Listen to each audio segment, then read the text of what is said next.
What's going on, guys? Welcome back to my channel. Today's video is the Never Seen It series, where I give you my thoughts and opinions about movies I've never seen before in my entire life.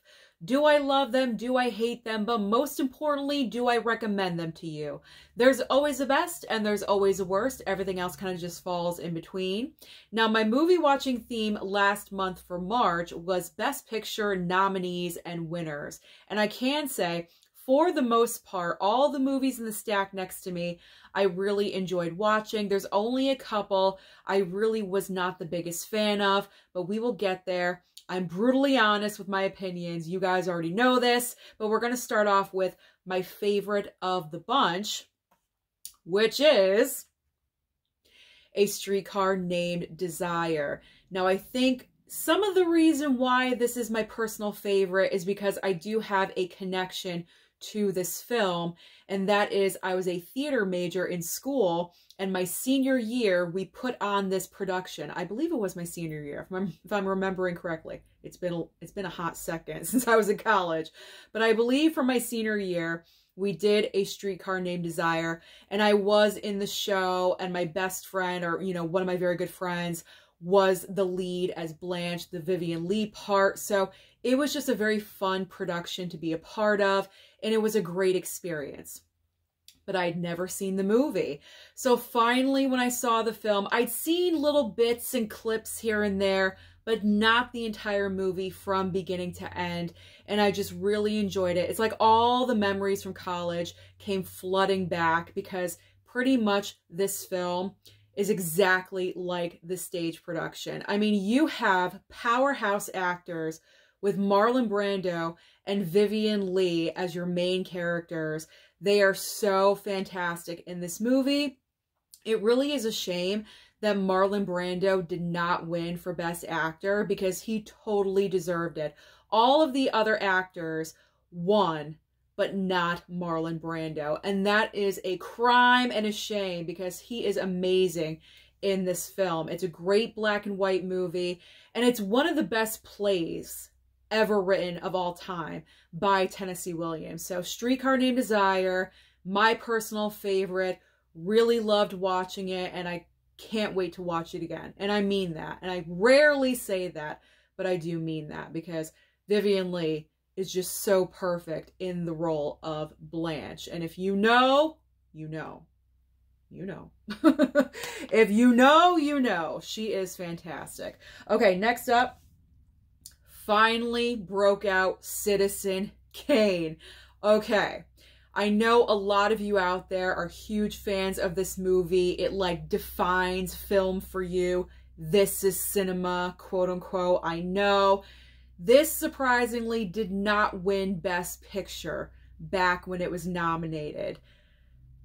I kind of see the reason why just a little bit, because I'm not the biggest fan of this movie, unfortunately. This film is kind of confusing to me just a little bit, but pretty much you're following the life of, what's his name? Charles Foster Kane. They say it a whole bunch of times in the movie, but I watched this a while ago, so I kind of forgot.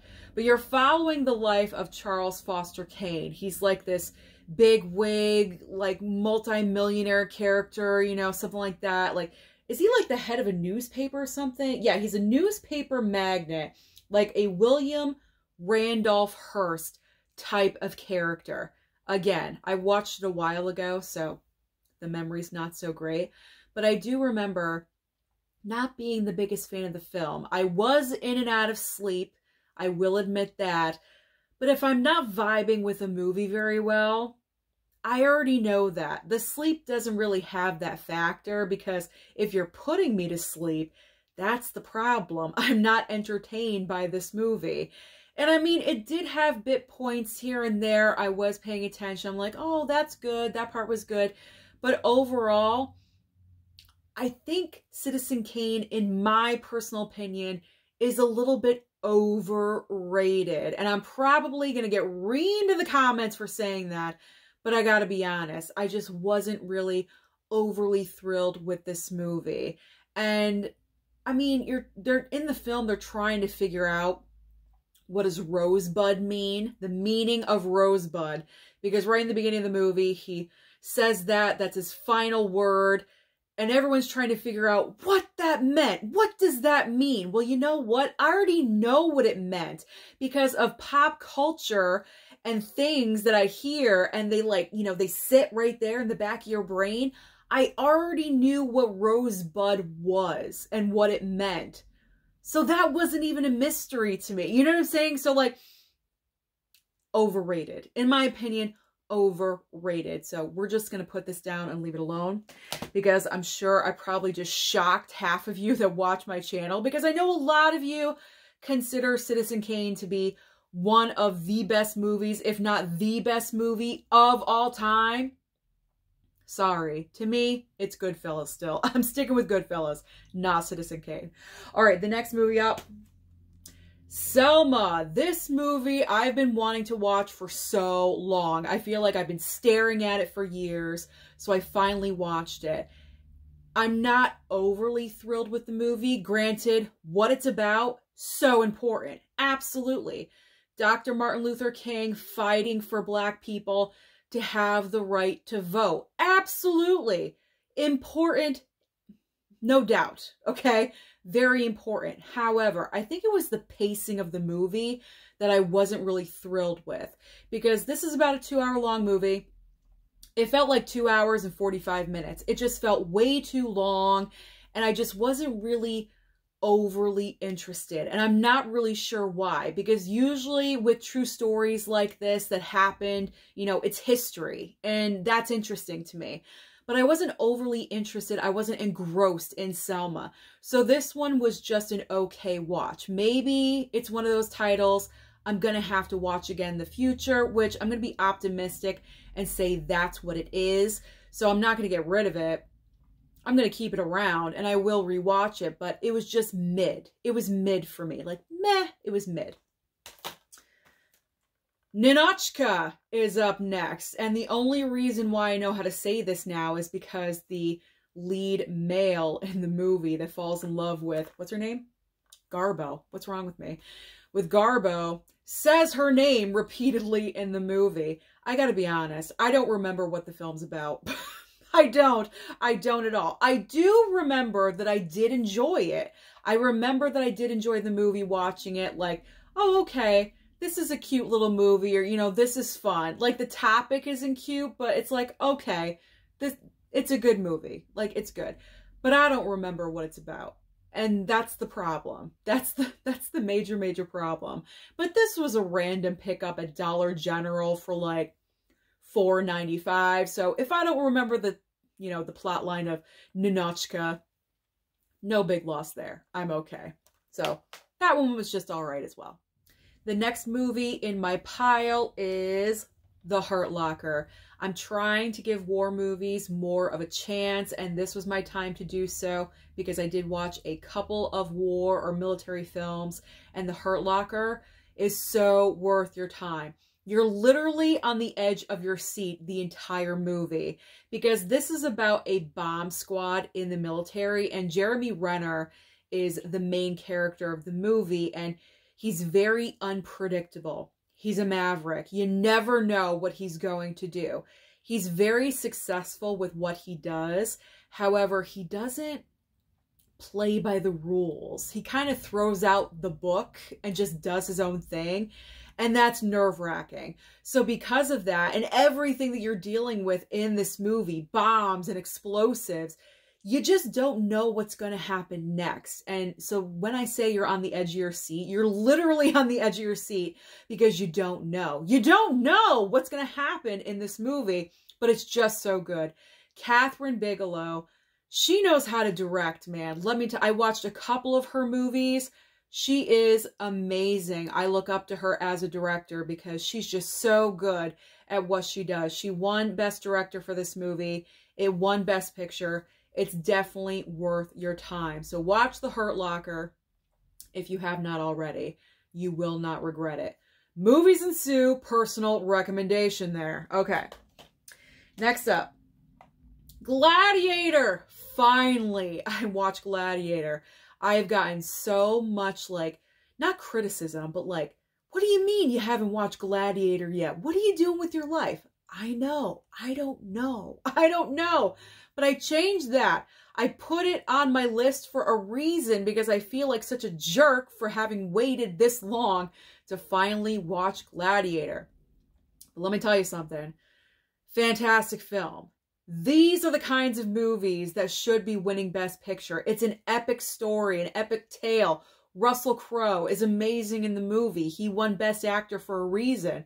But Ridley Scott directing this film. Man, this is when Ridley was like at the top of his... When he's firing on all cylinders as a director, he is fantastic. Ridley, you got to get back to this. I know you're directing Gladiator 2 right now. I'm not sure if it's going to live up to this movie. But man, I wish you all the luck in the world because this is what you need to be doing. Every single movie that you do. Because this was incredible. Incredible epic tale. Deserving of winning Best Picture. So, Gladiator. Really enjoyed it. Plus, Joaquin Phoenix, man, plays such a delicious villain in this movie. Like, very subtle delicious, if you know what I'm saying. So good. So good! So good. You know I love Joaquin, so I like to talk about him and mention him whenever I can. Alright, next up. The Sting. This is a fun movie. You have Paul Newman and Robert Redford playing con men in the film. There's a ton of great characters in the movie. They're all working together to pull off this ultimate, like, con heist. You know, it's a con. Mainly a con, not a heist. But it's a con. The ultimate con in this movie, like, very involved with lots of people. And it's just so fantastic. It's just fun. Really, really fun. Had a great time. I do recommend this one too. All right. Now we're getting into something a little bit more serious. We have Argo. So Argo won Best Picture, directed by Ben Affleck. I love Ben Affleck as a director, man. He is just so good. He has a vision. He knows what he wants. He executes it every single time. He's just so good. Argo is based on true events where you had American diplomats kind of like stuck in Tehran. An event happened where they were stuck there. If they were found out, they would have been killed. So we had to get them out of there. And Ben Affleck plays the main character of the movie where he has to come up with the plan to get them out. And his big plan is to disguise themselves as a movie crew, kind of scouting locations for a future movie. How brilliant is that? That's so brilliant. That's such a great idea. And it worked. It worked. It barely worked, but it worked. This is a fantastic movie. Again, fantastic. Ben Affleck, I can't wait to see what he does next. I'm a huge fan of his as a director. And I feel like as he gets older, he's going to direct more than he acts. I've already mentioned this in previous videos, but I'll say it again. He's just so good as a director, and so I feel that's where he's going to go with the future of his career. And I really hope that he does, because honestly, I think he is a better director than an actor. He is a good actor, don't get me wrong, but as a director, he has great vision. He really, really does. And his movies that he's put out, I've enjoyed pretty much every single one. So Argo, definitely. For true stories, like unbelievable true stories, you got to watch this. You really, really do. If you don't, you're missing out. That's cinema right there. Like, you know, Citizen Kane, I could take or leave. But give me Argo. Give me Argo all day long. Okay. It was just so good. It was just so good. Oh, this next one is difficult because of the subject matter. I hate talking about this subject, but you know, we got to talk about all subjects here, you know, talking about film and everything. So we have 12 Years a Slave, obviously probably one of the worst time periods, you know, ever. And I'd seen bits and pieces of this movie, but it was never from beginning to the end. So that's why it's never seen it. Amazing movie. Brad Pitt's production company put out this film. And this was a very necessary and just really, really emotionally... I'm trying to film here. The motorcycles are starting. We're in April. You see? The motorcycles are going to start making noise again. Get ready, guys. Get ready. But I don't even know what I was talking about. This is such an emotional movie. It's unbelievable. Like, it's horrific. Absolutely horrific. Because when you're watching this film, never in my mind can I ever imagine treating another human being the way these actors, you know, portraying real life people were treated in movie life. You know what I'm saying? I could never imagine doing that. Ever, ever, ever. Just because of a color difference. It literally makes me sick. It makes me sick. It gets me emotional. It really, really does. I don't want to cry. I really, really don't. So I'm just going to stare at you. Because this movie is great. It's eye-opening. It makes you start a conversation, absolutely. But it's horrific to watch. It's not going to be a go-to for me all the time, trust me. But whenever I'm in that mood, you know what I'm saying? Whenever I'm watching Best Picture winners, nominees, whatever, award season, I may put it on. But it's very, very, very difficult to watch and to experience and kind of like comprehend. I mean, even though I know this occurred many, many years ago, but it still kind of shocks you that this really did happen. It's very, very hard. Very, very hard. Very difficult. But like I said, movies like this are necessary because some people just live in the clouds. Like, oh, everyone's on an even level playing field. No. Still to this day, no. And movies like this open your eyes to that fact. And that's why movies like this are very, very important. So as hard as this film is to watch, it's extremely important. So 12 Years a Slave, kudos. Really, really kudos. Okay. I'm tearing up. I gotta stop. I really, really, I didn't know I was going to become a little bit emotional talking about, but how can you not? I mean, really. I mean, you know, Lupita Nyong'o's scene. Okay, whatever. Like, let's just move on to Slum Dog Millionaire. We have Slum Dog Millionaire. I thought that this concept was really, really unique and well done. So you have strike that, reverse it. I was like combining his first and last name. Dev Patel's character, there we go. Dev Patel's character is on like the Indian version of Who Wants to Be a Millionaire, and he's answering the questions, and they think that he's cheating, but he's not cheating because he's answering the questions correctly because of events in his life, starting when he's super young, things that he's seen or events that he's experienced.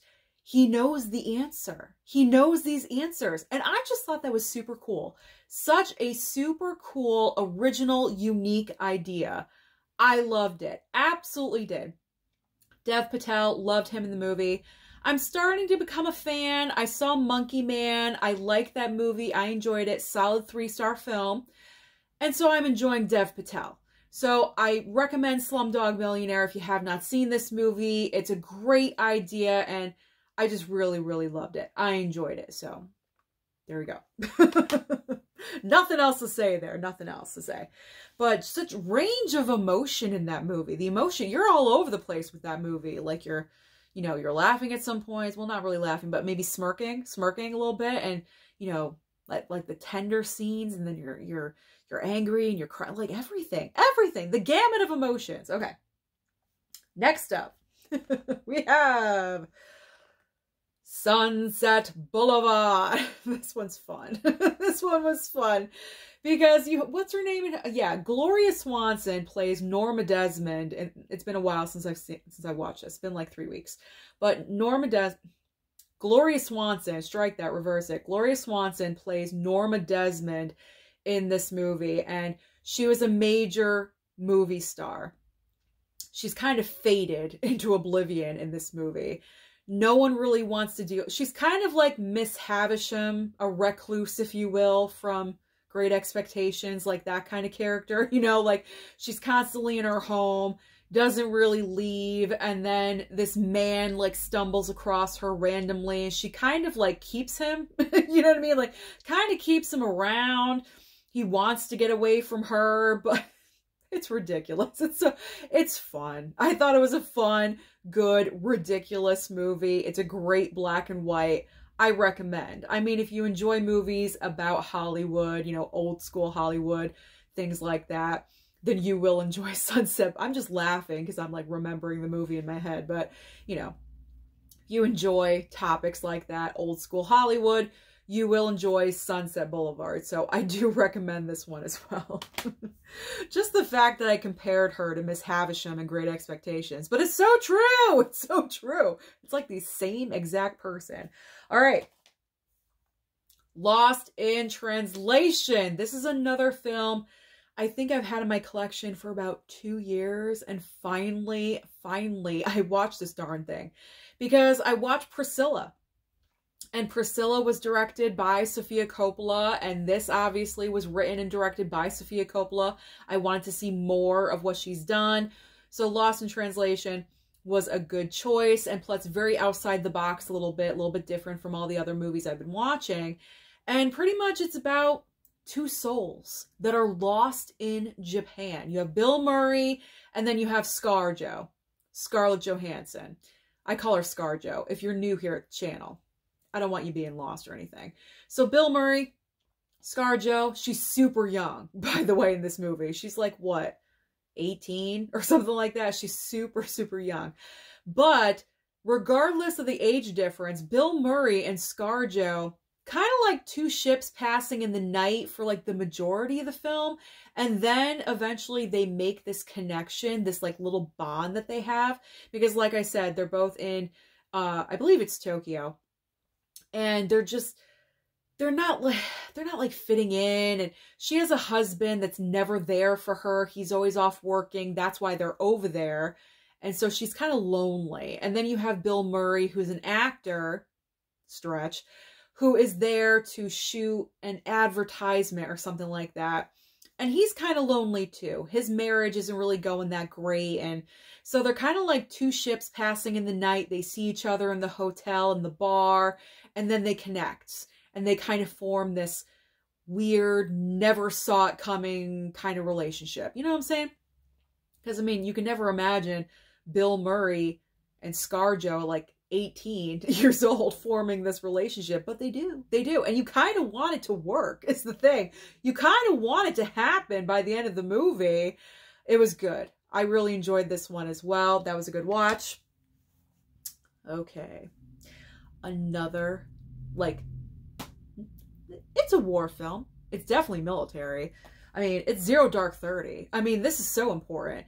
So important, because this was all about catching Osama bin Laden.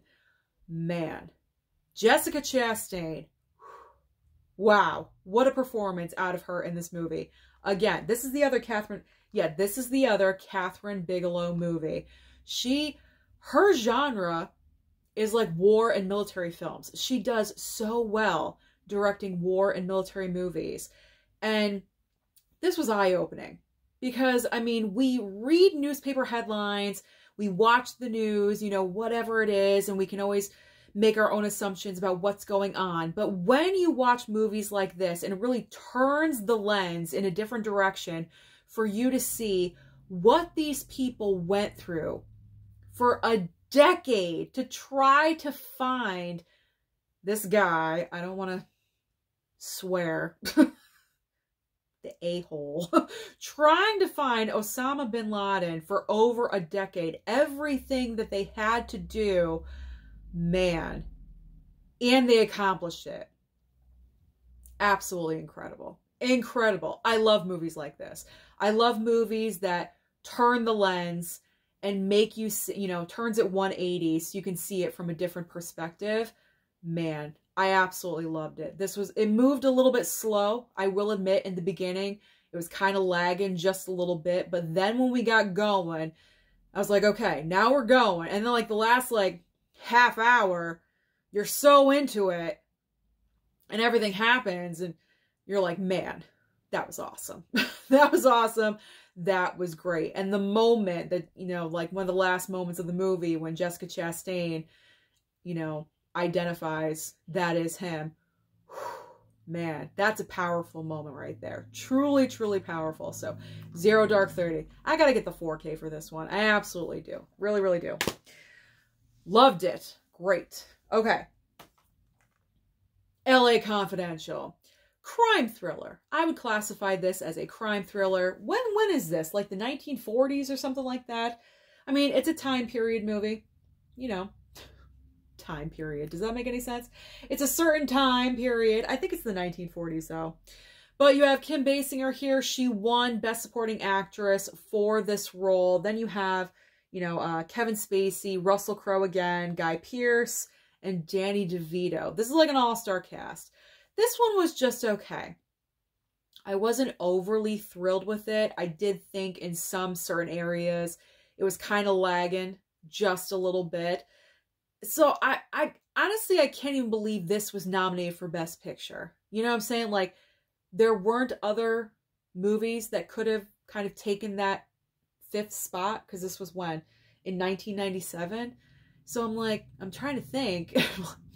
I don't know. Like, I don't think this movie should have been nominated for Best. I personally don't think this movie was Best Picture potential material, if you know what I'm saying. So it was just okay for me. Decent crime thriller, but it's kind of a one-time watch. I don't know if I'm gonna, you know, watch this anytime soon again, you know, like a recent revisit or anything. So that's kind of what's lacking for me, is I wasn't overly thrilled with it. So I'm not gonna, you know, grab it all the time. So that's kind of like the negative factor, I guess. Just all right. Just all right. So you don't have to have that one, I would say. If you're like a major Kim Basinger fan, absolutely. I mean, that's her Oscar-winning role, so yeah, grab it. But other than that, no, you're all right. The piano. Man, Holly Hunter loves her piano in this movie. Oh my gosh, she loves her piano. So you have Holly Hunter and her daughter, played by Anna Paquin. Very, very young little Anna Paquin.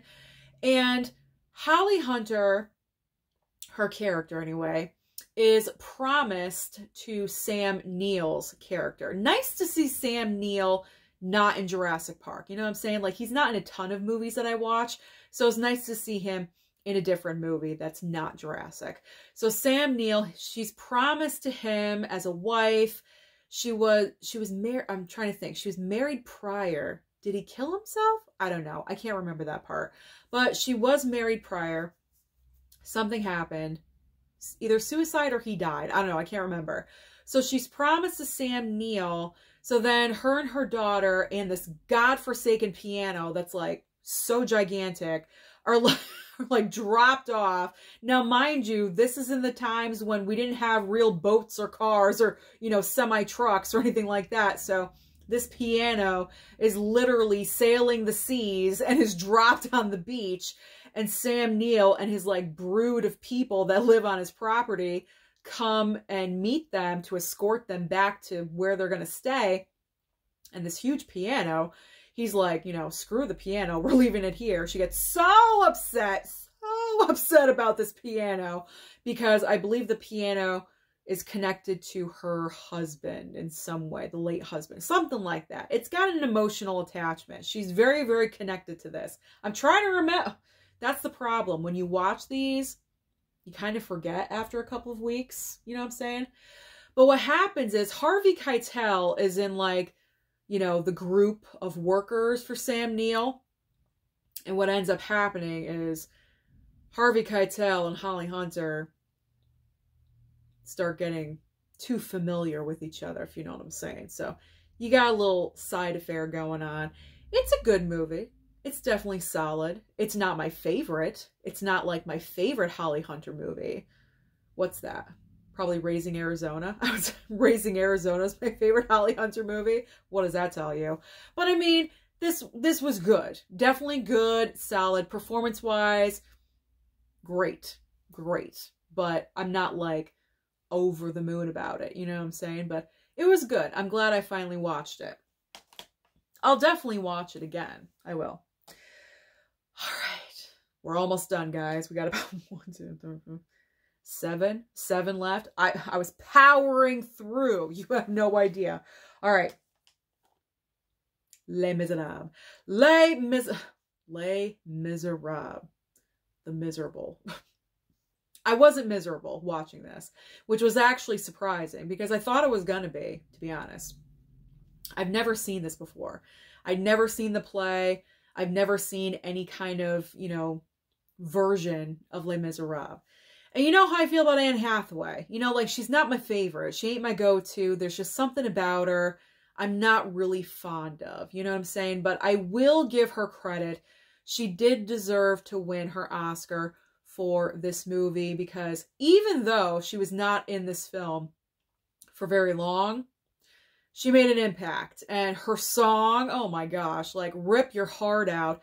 She has no hair on her head and she's belting out this song and she's crying and oh my God, another Russell Crowe. All Russell Crowe movies I've been watching last month. Russell Crowe, I feel like, was really miscast in this film. I didn't feel like he fit in. I didn't feel like he really fit the character. He didn't sing very well, I have to be honest. Because we know Hugh Jackman can, you know, absolutely belt a tune. And Anne Hathaway, the same thing. But Russell Crowe, not so much. So, in my opinion, he was the weakest part of this movie. A highlight for me was when we got to Sacha Baron Cohen and Helena Bonham Carter. Oh my gosh, when they were first introduced, that entire musical scene was so much fun, ridiculous, and so much fun. But those were like the only times I was laughing during this movie, because you don't really laugh with Les Mis, if you know what I'm saying, because it's the miserable. You're supposed to be miserable watching this movie.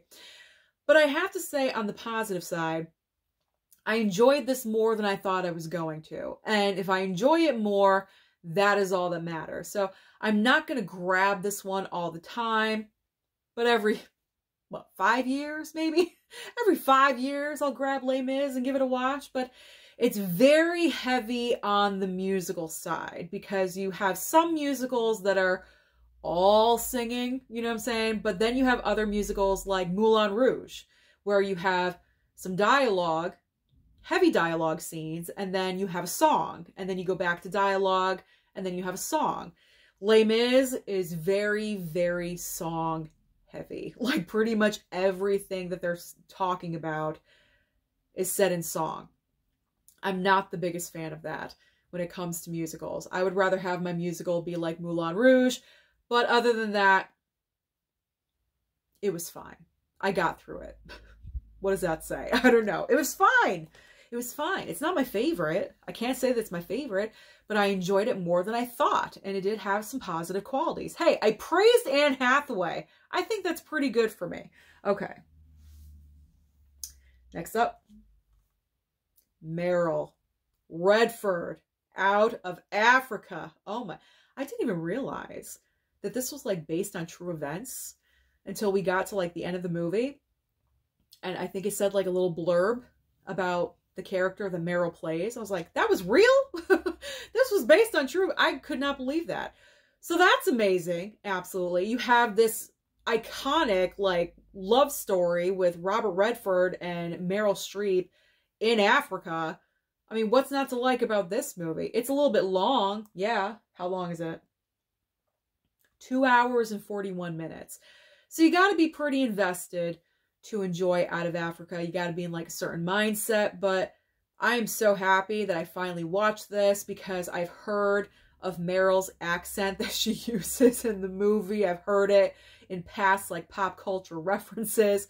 So now I know where that came from, and I'm happy that I do. But obviously there's other parts about the movie that I did enjoy, but it really is like this lifestyle change that she goes through because she moves to Africa because she like randomly marries like a friend, and then they have like this plan of what they're gonna do, like this farm or something, but he like completely destroys the plans. And then you could tell when she first meets Robert Redford, there's something there, you know, like she's feeling something, you know what I'm saying? Like she's feeling something, and then it just goes from there. It goes from there. epic love story. Really enjoyed it.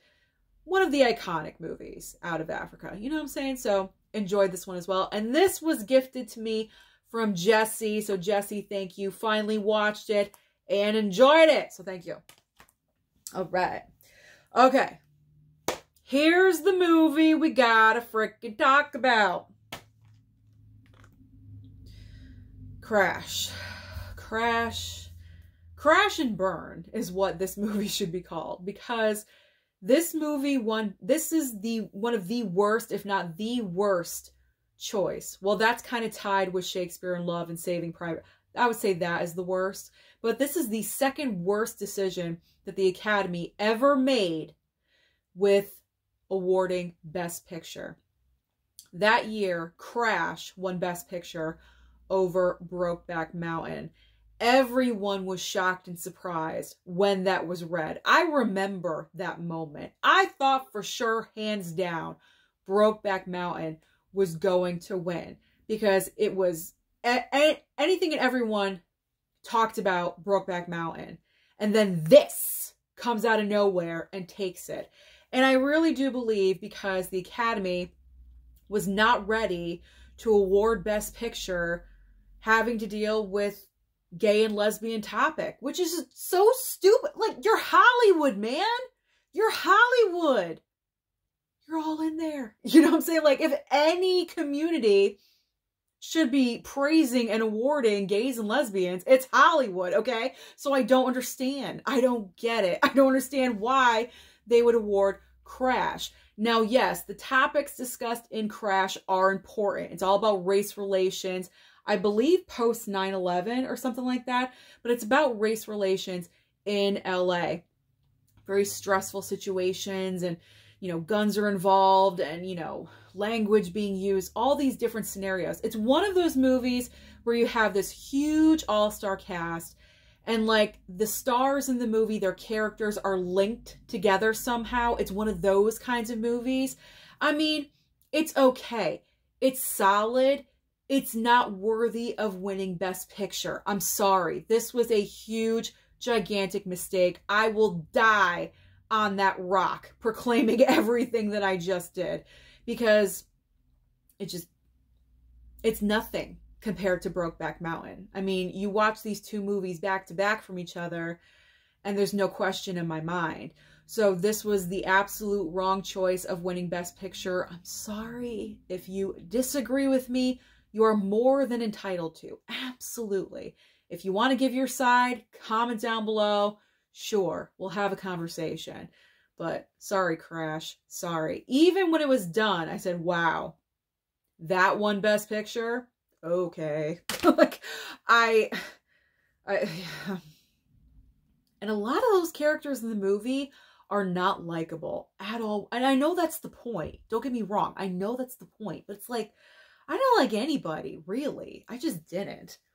It's like Sandra Bullock was bitchy. Brendan Fraser was absent. And Ludacris was getting on my nerves. Like, I didn't like anybody. Matt Dillon, obviously we didn't like his character. Like, I didn't like, Zoe Saldana was kind of getting on my nerves. Like, I didn't like anyone. Terrence Howard, like, I don't know.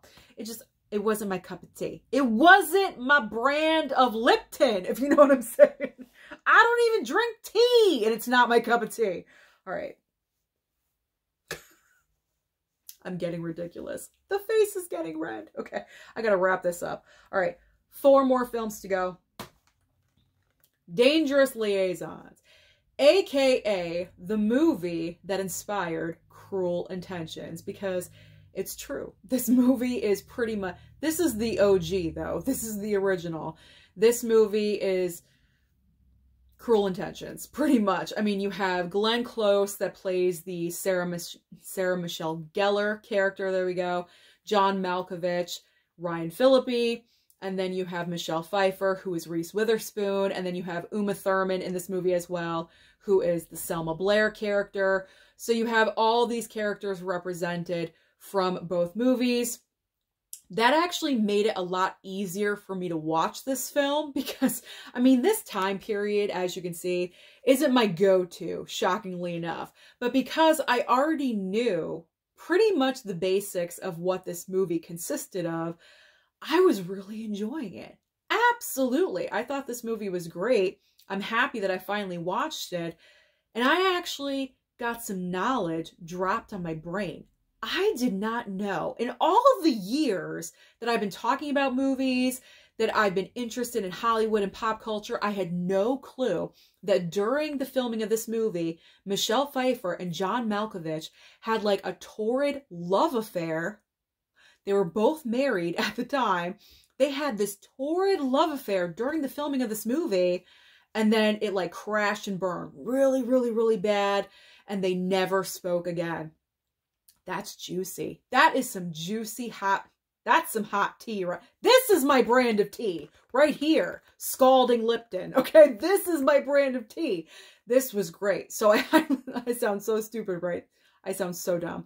But this one I really enjoyed. This one, because it's all about like scandal and drama and, you know, being conniving. And just, I love that. That's right up my alley. Cruel Intentions was one of my favorite movies back in the 90s, and this was great too. Absolutely, because pretty much it hits all the same notes. You know, Cruel Intentions hit all the same notes from this movie. So that's what made it so great to watch this one.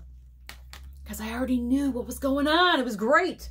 It was just with more mature characters. Okay. Oh, this one. Oh my gosh. Talk about, I'm so red right now. I'm getting all like emotional and talking. My face is just flaring up, but that's okay. This movie, talk about emotional. Dead Poets Society. You have Robin Williams as the teacher, where we're at a like an all boys prep school, okay, and we have an all-star up and coming cast. They were not famous at the time, but you had Ethan Hawke in this movie, Robert Sean Leonard, like a bunch of, you know, up and coming stars that were not famous yet. You know what I'm saying? And you have all these boys at the prep school. Robin Williams is their poetry teacher, English teacher, something like that. But he's very much outside of the box. He doesn't want to be like the boring teacher. He tries to educate the boys to, like, you know, think for themselves and, you know, do things a little bit differently. This is from, I think, the 50s. I believe this movie takes place in the 50s. And back then in prep school, you did everything by the book. You did not deviate. It was this, this, this, and this. And that was the final answer. And that was it. And Robin Williams' character was trying to teach them a little bit differently. And throughout the course of this film, something tragic happens. I'm not going to say what it is. And oh my gosh, it literally rips you in half. Like, this movie is so emotional. It goes so great for a while. And then what occurs in the movie just rips. It's like your heart gets ripped out of your chest, because, you know, if you've seen this, you know the reason why. It's horrible. Absolutely horrible. And I really enjoyed this movie. The reason being is because the character of the teacher that Robin Williams plays, I always loved teachers like that, because they're just so much fun, and they're optimistic, and they want to help you learn, and they just get so excited when you start learning something. Those were always the teachers that I would respond to. So I kind of had a personal connection to this movie as well. And it's just really, really good. Really, really good. Love this one. So recommend. Dead Poets Society. If you haven't seen it, crime and a shame, fix it. Fix it and watch it. Buy it, stream it. I don't know if it's available on streaming. Just do whatever you have to get it, to see it. You know what I'm saying? All right. You guys are going to be so proud of me. Oh my gosh, you're going to be so happy and so proud. Platoon. I finally watched Platoon. How many years have I had this in my collection? Probably a year and a half, something like that. But I finally watched Platoon, guys. I did really well. I watched, what, 3 war/military movies? That's pretty good for me. In 1 month, that's really good. So Platoon, very easy. This is Vietnam War, if I'm remembering correct. Yes, Vietnam War. Sorry. I'm not good with history, so I have to read, okay? Vietnam War, it's just about a military unit fighting over in Vietnam. Charlie Sheen is like, we're kind of like following Charlie Sheen's character as he's like the new, part of the new group that's, brought into Vietnam. Man, Willem Dafoe was like my favorite character. Loved him. He was brilliant in this movie. Kind of like just the everyday, like every day what was going on, things that would occur, how they dealt with it, the tragedies, the highs, the lows, everything in between. That's what you see when you're watching Platoon. But I just thought it was really well directed, and I wasn't bored watching Platoon. And that's a major factor with me with war and military movies. Sometimes I think I have the fear that I'm going to be bored, you know what I'm saying? So maybe that's why I don't watch them as often, but I was not bored with Platoon. And that's probably the reason, I'm getting tired, can you tell? It's probably because Oliver Stone was the director of this movie, and just his directing style is so good, so on. He knows exactly what he wants to get across on screen. Now, as far as the 4K transfer of this, because I've heard like mixed reviews about this, this is the Shout Select 4K transfer of this. So I gotta be honest, it was not 100% perfect the entire movie. Some pieces were like, wow, that looks amazing, that looks great.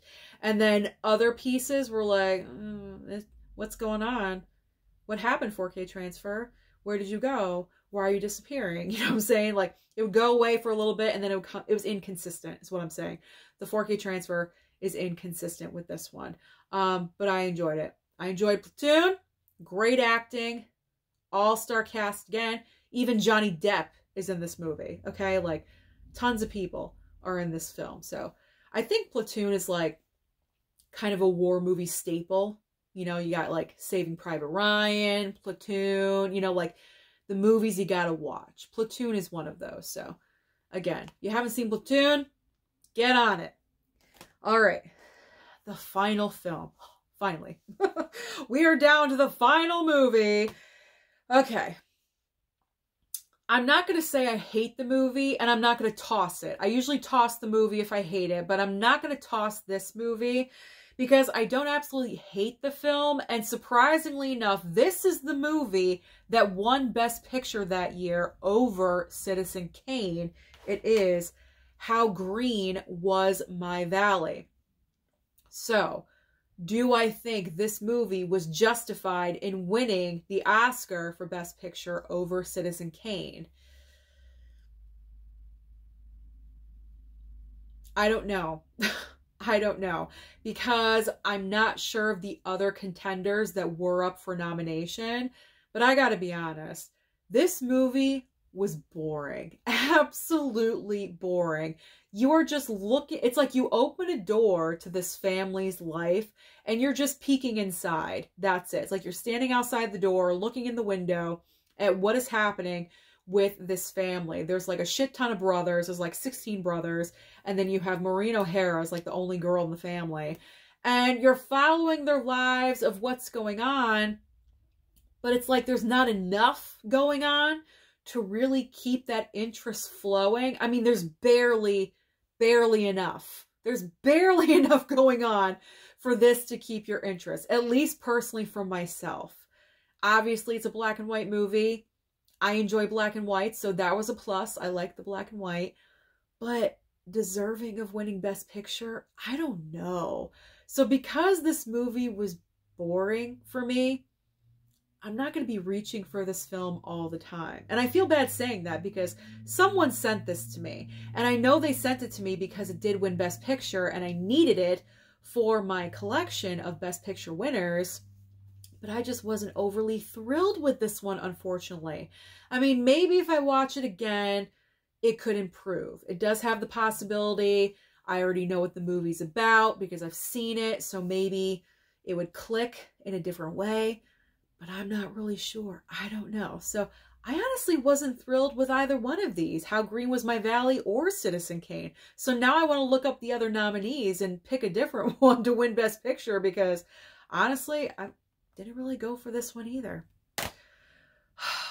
And I am done. So those are all of the movies that I watched in the month of March that I've never seen before.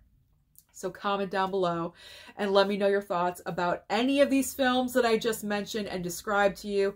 Out of all of these, which one is your personal favorite? Don't forget to like and subscribe before you leave, and I'll see you next time.